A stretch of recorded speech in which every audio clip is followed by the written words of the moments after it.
የብርቱካን ልጣጭ ፌስ ማስክ በቫይታሚን ሲ የበለጸገና የኮሌጅን ፕሮዳክሽንን ፕሮሞት በማድረግ ቆዳን ብራይት፣ ፈርም እና ኢቭን ቶን ስለሚያደርግ አዘውትሬ ይጠቀማለሁ። አሰራሩም ብርቱካኑን ከላጣችሁ በኋላ ወይም እንደ እኔ ከፈቀፈቃችሁ በኋላ በደንብ በማድረግ እኔ ስፈቀፍቅ ቲመሪክ ጨምሬያለሁ። እናንተ ግን በኋላ ላይ መጨመር ትችላላችሁ። ከዛም በደንብ በማድረቅ እና በመፍጨት ከምትፈልጉት ኢንግሪዲየንት ጋር ማለትም ከማር ከዮገርት ቲመሪክ ጋር በመቀላቀል መጠቀም። አሰራሩ ቀላል ነው። አሰራሩና ጥቅሞቹን ከታች አስቀምጬላችኋለሁ እና ተመልከቱ።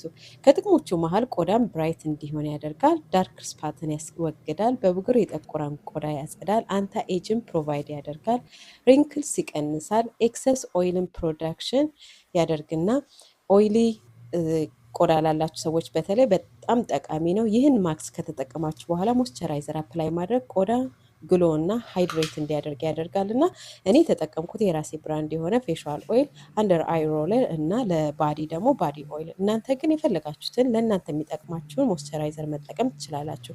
ከሌላችሁ ደግሞ ኮኮናት ኦይል ጥሩ ኦፕሽን ነው። የእኔን ፕሮዳክት ለመግዛት ለምትፈልጉ ሊንክ በእኔ ኢንስታግራም ባዮ ላይ ታገኛላችሁ። ወይም አላገኘንም ካላችሁ ሊንክ ብላችሁ ከታች ኮሜንት ሴክሽን ላይ ስትጽፉልኝ ሊንኩን ሜሴጅ አደርግላችኋለሁ። ይህን ቪዲዮ ጠቃሚ ነው ካላችሁ ላይክ፣ ሼር፣ ሴቭ እና ኮሜንት ማድረግን አትርሱ። በሚቀጥለው ቪዲዮ እስከምንገናኝ ላሁኑ